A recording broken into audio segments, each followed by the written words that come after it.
Welcome to the Digital Marketing News. I'm Tiffani Allen. And with your first story this week, I am Joshua Nite. Yes. Hey, are we connected on LinkedIn? Yeah.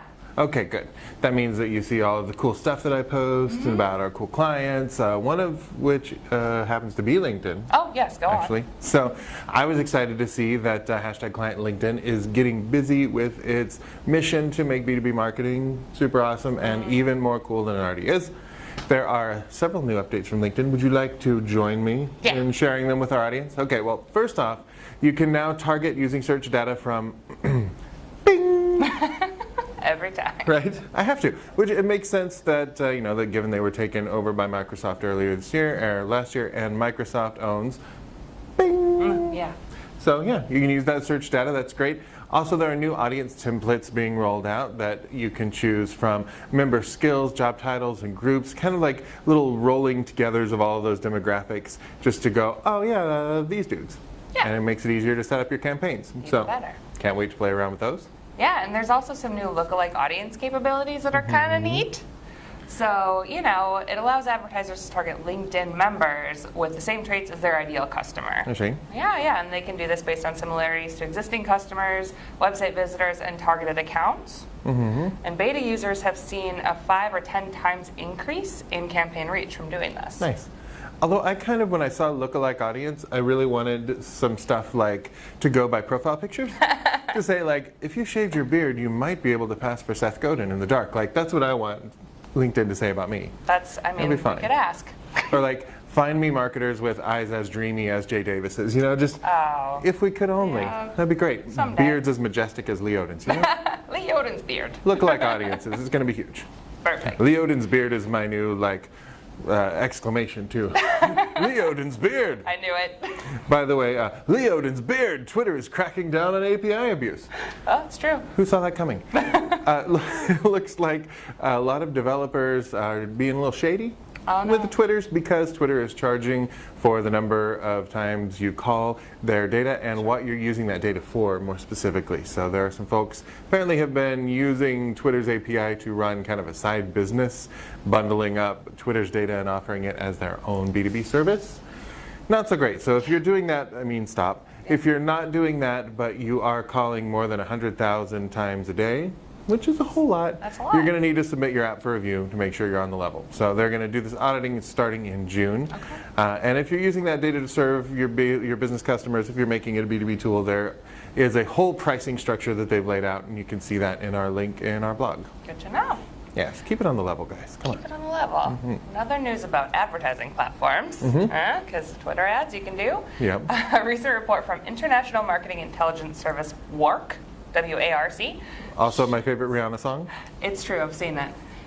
Shows some predictions for the world of digital ads. First thing to note, Google and Facebook's worldwide share of the online advertising kind of pie is about slated to grow to 61.4% this year. That's a lot. That's more than half. It is. Just across the board. So Amazon will make about $13.9 billion this year in ad revenue, which of course compared to Google's $107 billion isn't so much, but their ad revenue is growing faster than the rate of Google and Facebook. Oh, really? Okay. True story. So Amazon's ad business again is growing faster. Google, and this year 69% of marketers plan to invest in Amazon. As well. Okay. So that's how we know it's growing faster. A little data point to back that up.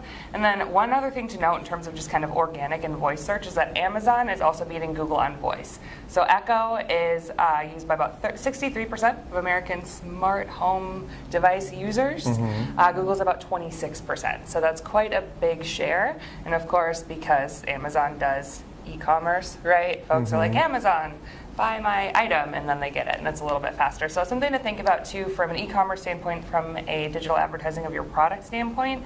If more users are using Amazon to shop, that might be somewhere to look at. That might explain why their ad revenue is slated to grow faster than other platforms.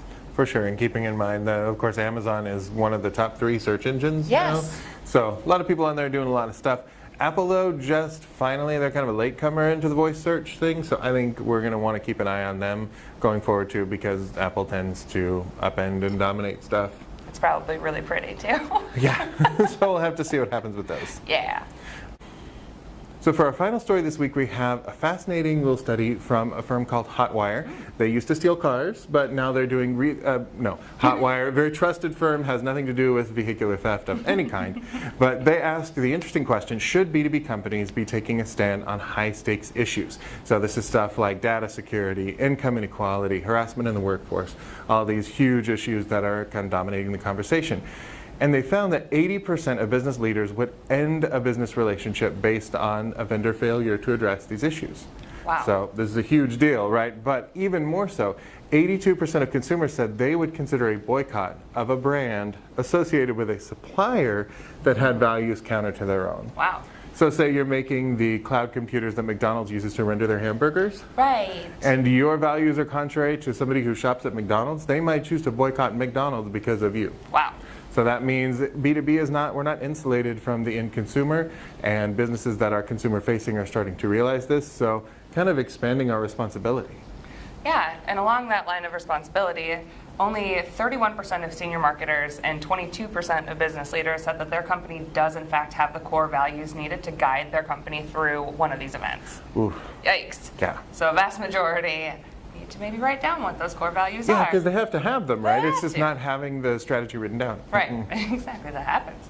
And then 45% said that they have no high stakes communication plan in place. Probably think about that, that's almost half. And 53% said they feel vulnerable to one of these events. So again, prepare for something like this. It may or may not happen, but having a plan in place is really, really important either way. For sure, and since marketing is the one who's going to need to communicate that plan internally and externally, it makes sense for us to be driving that conversation, or at least being at that table. Yep, absolutely.